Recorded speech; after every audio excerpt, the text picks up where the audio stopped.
नमस्कार विद्यार्थियों। BA part first political science paper first राजनीति विज्ञान के मूल आधार में आज हम अध्ययन करेंगे। पिछले वीडियो में हमने अध्ययन किया था लोकतंत्र का, लोकतंत्र के गुणों का, और इस वीडियो में हम अध्ययन करेंगे लोकतंत्र के दोषों का, डिमेरिट्स ऑफ डेमोक्रेसी। तो टेलरेंट मानते हैं कि लोकतंत्र जो है वो एक an aristocracy of black guards है। मतलब लोकतंत्र जो है वो दुष्टों का कुलीन तंत्र है।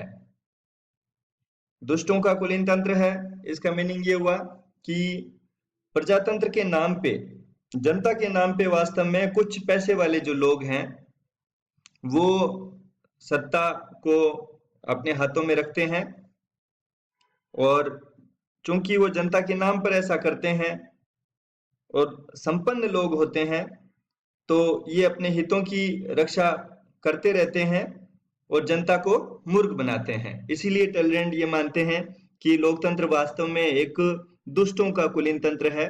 इसी तरीके से लुडोविची मानते हैं कि प्रजातंत्र मृत्यु की ओर ले जाता है। तो इसकी जो लोकतंत्र है वो वास्तव में अयोग्य लोगों की पूजा करना सिखाता है। क्यों? क्योंकि प्रत्येक व्यक्ति को एक मत दिया जाता है और योग्यता की दृष्टि से सभी व्यक्ति को ये समान मानता है, जबकि सभी व्यक्ति समान होते नहीं हैं। इससे क्या होता है? लोकतंत्र में गुण की अपेक्षा संख्या पर बल दिया जाता है। कार्लाइल ने तो कहा भी था कि विश्व में एक योग्य व्यक्ति के साथ लगभग 9 मूर्ख होते हैं, और सभी को समान राजनीतिक शक्ति देने का मतलब है कि मूर्खों की सरकार की स्थापना हो जाना। और लेकी भी ये मानते हैं कि लोकतंत्र निर्धनतम, अनभिज्ञतम, अयोग्यतम लोगों की सरकार है। इसके अलावा जैसे चिकित्सा, भवन निर्माण, शिक्षण, ये सब शासन कार्य की एक कला है, लेकिन लोकतंत्र में ऐसे व्यक्तियों के हाथ में शासन शक्ति आ जाती है जो सभी प्रकार की कलाओं से नितांत अनभिज्ञ होते हैं। इसीलिए जस्टिस जेम्स स्टीफन ने कहा है कि एक महान देश का अच्छे प्रकार से प्रशासन करने के लिए विशेष ज्ञान और उच्चतम योग्यताओं के निरंतर एवं समस्त प्रयोग की आवश्यकता होती है, लेकिन लोकतंत्र तो अज्ञानी, अप्रशिक्षित और अयोग्य व्यक्तियों की सरकार होती है। फैगेट भी मानता है कि लोकतंत्र अज्ञानता भरा शासन है। एच.जी. वेल्स भी मानते हैं कि बुद्धिहीन और अज्ञानियों का शासन होता है लोकतंत्र। प्रोफेसर हंसा ने लोकतंत्र की अक्षमता का बहुत सुंदर चित्रण करते हुए लिखा है कि लोकतंत्र के नेताओं की स्थिति उन स्कूल मास्टरों जैसी होती है जिनकी नियुक्ति विद्यार्थियों की इच्छा से की जाती है और जिन्हें विद्यार्थियों की इच्छा से हटाया भी जा सकता है। इस प्रकार लोकतंत्र अकुशलता का एक शासन है। इसमें दल प्रणाली जो है वो भी हितकर नहीं है, अहितकर है। राजनीतिक दल अपने व्यवहार से पूर्ण सिस्टम को भ्रष्ट कर देते हैं। राजनीतिक दलों का निर्माण साधारणतः राजनीतिक, आर्थिक या सामाजिक कार्यक्रम के आधार पर होता है, लेकिन येन केन प्रकरण ये शासन शक्ति प्राप्त करने के लिए, अपने लक्ष्यों की पूर्ति के लिए नेताओं के अखाड़े बन जाते हैं जो भाषण देने में दक्ष होते हैं, लोगों को बहकाने में दक्ष होते हैं, स्वार्थ सिद्धि करने में चतुर होते हैं। ये राजनीतिक दल जनता के प्रतिनिधियों के विचार स्वतंत्रता का अंत कर देते हैं और चुनाव के समय में इन दलों के विषैले प्रचार से संपूर्ण देश का वातावरण है वो जहरीला हो जाता है। इसीलिए कार्लाइल ने कहा है कि राजनीतिक दल कुछ व्यक्तियों के लाभ के लिए अनेक का पागलपन है। इन दलों के कारण धूर्त और बकवास व्यक्तित्वों के हाथ में सत्ता आ जाती है। प्राइस भी मानते हैं कि राजनीतिक दल कपट को उत्साहित करते हैं, स्वाभाविक आदर्शों को हीन बनाते हैं और राष्ट्र के जीवन में फूट डालकर लूट का माल बांट लेते हैं। ये एक प्रकार से भ्रष्ट शासन व्यवस्था भी है। सैद्धांतिक रूप से चाहे जैसी भी स्थिति हो, व्यवहारिक रूप में लोकतंत्र बहुत अधिक भ्रष्ट बनाता है। व्यवहार में शासन एक राजनीतिक दल विशेष की इच्छा अनुसार होता है, और ये भी देखा गया है कि निर्वाचन में जो लोग सत्तारूढ़ दल के सहायक होते हैं उन्हें शासन की ओर से अनेक प्रकार की सहायता पहुंचाई जाती है। इसके अलावा जनता के प्रतिनिधि भी लोकप्रियता प्राप्त करने के लिए बहुत अनेक प्रकार के भ्रष्ट तरीके अपनाते हैं।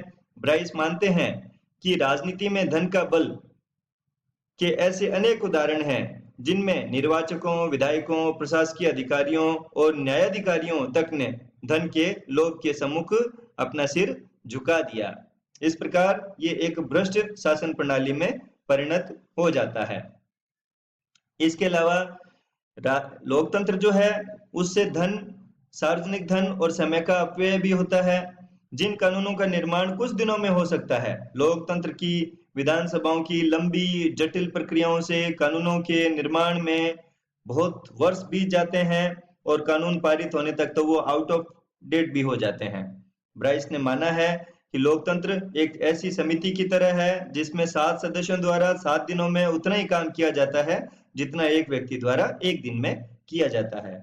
चुनाव के समय में बहुत बड़ी संख्या में सरकारी अधिकारियों को नियुक्त करने, मतदाता सूचियां तैयार करवाने, उनको प्रकाशित करवाने में बहुत अधिक सार्वजनिक धन व्यय होता है। इसीलिए बारकर मानते हैं कि लोकतंत्र अपनी प्रकृति से ही शीघ्र निर्णय के अनुकूल बिल्कुल नहीं है। इसमें सभी प्रकार की प्रगति की असंभावना भी रहती है।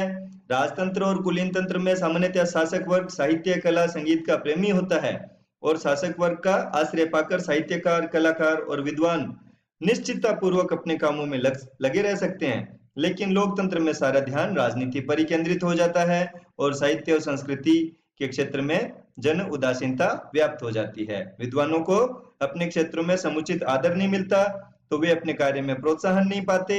इससे मानव जीवन का सर्वतोमुखी विकास नहीं हो पाता। इसीलिए बंस मानते हैं कि प्रजातंत्र जिस सभ्यता को जन्म देता है वह दूषित, साधारण और मंद होती है। सर हेनरी मैन और ली वॉन ने भी यही विचार प्रकट किया है।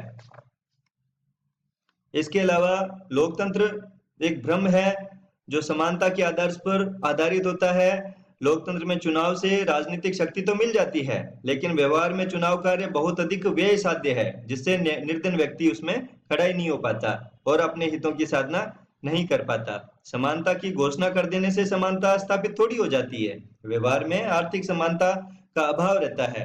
प्रेस, प्रचार, इन पे धनिक वर्गों का अधिकार रहता है, इसलिए समानता एक कपोल कल्पना बन जाती है। प्रजातांत्रिक समानता एक भयानक प्रपंच मात्र होती है। बर्ग भी ऐसा ही मानते हैं। इसके अलावा ये एक अनुत्तरदायीपूर्ण शासन है। उत्तरदायीपूर्ण शासन की धारणा प्रजातंत्र की बहुत बड़ी विशेषता मानते हैं, लेकिन वास्तव में ये धारणा कोरी कल्पना है। सबके प्रति अकाउंटेबल होने का मतलब है आप किसी के प्रति भी अकाउंटेबल नहीं है। प्रजातंत्र में शासक अपने उत्तरदायित्वों को एक दूसरे पे टाल देते हैं।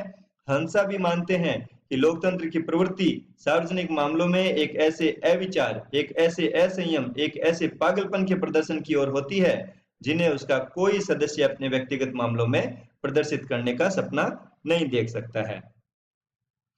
इसमें राजनीतिक शिक्षा का दंभ भरा जाता है, लेकिन राजनीतिक दल प्रत्येक बात को जनता के सामने विशेष रंग में रंग के प्रस्तुत करते हैं और निर्वाचन के समय तो समस्याओं को वो विकृत कर देते हैं और जनता को भ्रमित कर देते हैं। इससे जनता शिक्षित नहीं होती, अपितु ऐसी सीख जनता में जाती है जिससे वो बंट जाती है।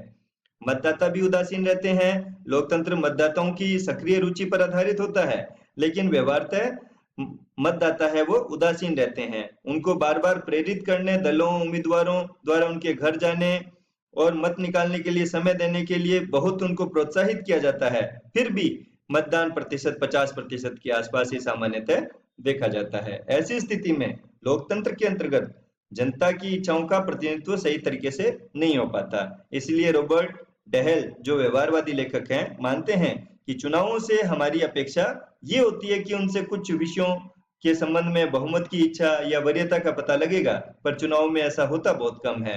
आशीर्वादम भी लिखते हैं कि मतदाताओं की उदासीनता का नतीजा ये होता है कि शक्ति कुछ ऐसे अविवेकी लोगों के हाथ में चली जाती है जो लंबे चौड़े वादे और झूठे सच्चे तर्कों से जनता को बहलाने और उससे अनुचित लाभ उठाने के लिए हमेशा तैयार रहते हैं। इसमें पेशेवर राजनीतिज्ञों का विकास हो जाता है। योग्य और ईमानदार व्यक्ति इसमें रुचि नहीं लेते हैं। परिश्रमी और कार्यकुशल व्यक्ति अपने जीविकोपार्जन में लगे रहते हैं और राजनीति में सक्रिय रूप से भाग नहीं लेते हैं। दूसरी ओर जो व्यक्ति किसी व्यापार, शिल्प या पेशे की ईमानदारी और योग्यता के साथ नहीं कर पाते, वे राजनीति को अपना धंधा बना लेते हैं और भ्रष्ट साधनों से आर्थिक शक्ति संचित करने की निरंतर चेष्टा करते रहते हैं। युद्ध और संकट के समय भी ये प्रणाली बहुत निर्बल पाई गई है। वास्तव में लोकतांत्रिक सरकारें उस समय निर्बल सिद्ध हुई हैं। इन अवसरों पर बहुत अधिक शीघ्रता से निर्णय नहीं हो पाए हैं और वो गति नहीं देखी गई है। जैसे कि 1914 में जर्मनी के सम्राट ने बेल्जियम पे आक्रमण करने का निश्चय क्षणों में कर डाला था, लेकिन ब्रिटिश संसद इस स्थिति पर कई दिनों तक वाद विवाद करते रही। तो सत्ता के एकीकरण के स्थान पर सत्ता का फैलाव होने के कारण लोकतंत्र में अनेक बार संकट का दृढ़ता से सामना नहीं किया जा सकता। सार्टोरी मानते हैं कि अन्य राजनीतिक व्यवस्थाओं की तुलना में प्रजातंत्र अधिक जटिल और अधिक दुर्बोध शासन प्रणाली है। पिकल्स भी यही मानते हैं अपनी पुस्तक डेमोक्रेसी में कि ये एक कठिन शासन व्यवस्था है। इस प्रकार लोवेल भी ये मानते हैं कि कोई भी शासन व्यवस्था सभी मानवीय दोषों के लिए रामबाण औषधि नहीं है, तो लोकतंत्र भी ऐसी शासन व्यवस्था नहीं है जो कि जिसे कि हम रामबाण औषधि की तरह देख सकें। धन्यवाद।